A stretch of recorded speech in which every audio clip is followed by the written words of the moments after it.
di podcast Health Talk Series di episode 3. Di sini kita sedang bersama Kak Siva dari Akademi Farmasi RC. Halo semua. Gimana kabarnya Kak Siva? Alhamdulillah baik. Hari ini Kak Siva mau setoran hafalan 50 istilah medis kardiovaskular ya? Ya benar. Apa Kak Siva sudah hafal semuanya? Insya Allah hafal semua. Baik, ini kita mulai sekarang atau mau ngobrol dulu? Kita mulai sekarang aja. Silakan. Baik, yang pertama ada kardik yang berkaitan dengan jantung. Kedua, kardiovaskular berkaitan dengan jantung dan pembuluh darah. Yang ketiga ada miokardium sebagai lapisan otot jantung. Yang keempat ada endokardium sebagai lapisan bagian dalam jantung. 5. Perikardium sebagai selaput pelindung jantung. 6. Atrium sebagai ruang atas jantung penerima darah. Yang ketujuh ada ventricle sebagai ruang bawah jantung pemompa darah.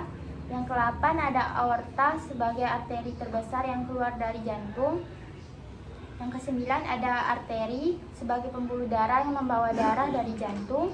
10. Vein sebagai pembuluh darah yang membawa darah ke jantung. Yang 11 ada kapilari sebagai pembuluh darah kecil tempat pertukaran zat. Baik, yang ke-12 ada sistole sebagai fase kontraksi jantung. Yang 13 diastole sebagai fase relaksasi jantung. Baik, yang ke-14 ada heart rate sebagai jumlah denyut jantung per menit. 15 ada blood pressure sebagai tekanan darah pada pembuluh. 16 ada hypertension sebagai tekanan darah tinggi. 17 ada hypertension sebagai tekanan darah rendah. 18 ada aterosklerosis sebagai penumpukan lemak pada arteri. 19 ada arteriosklerosis sebagai pengeras dinding arteri. 20 ada iskemia, kurangnya aliran darah ke jaringan. Selanjutnya 21 angina pectoris, nyeri dada akibat kurang oksigen ke jantung. 22 myocardial infarction sebagai kematian otot jantung, serangan jantung. 23 ada artiletemia sebagai irama jantung tidak teratur. 24 ada tachycardia sebagai denyut jantung cepat. Selanjutnya ada tachycardia sebagai denyut jantung cepat. 25 ada bradycardia sebagai denyut jantung lambat. 26 ada heart failure sebagai ketidakmampuan jantung memompa efektif.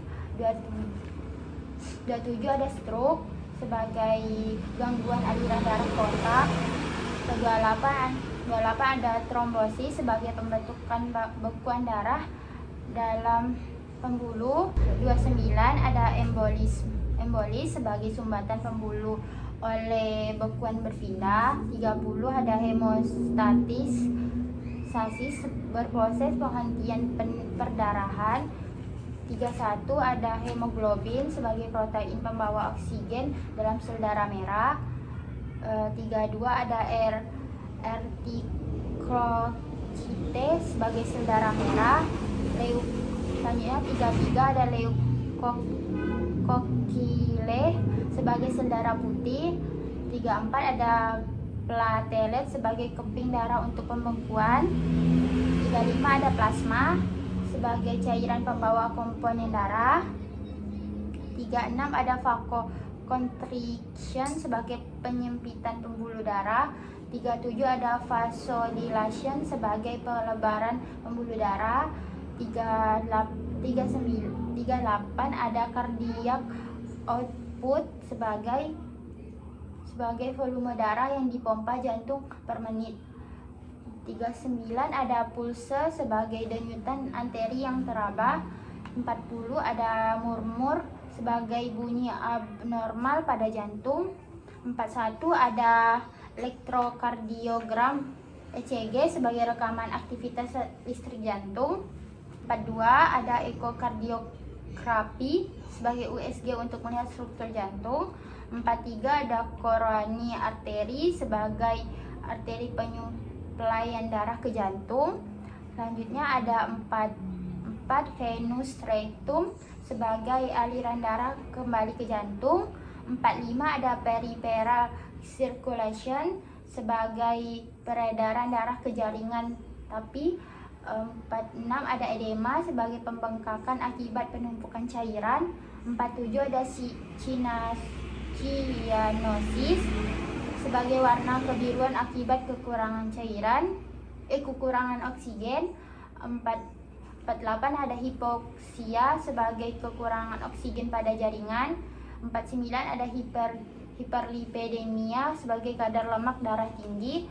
Lalu yang terakhir 50 ada kardiomegali sebagai pembesaran ukuran jantung.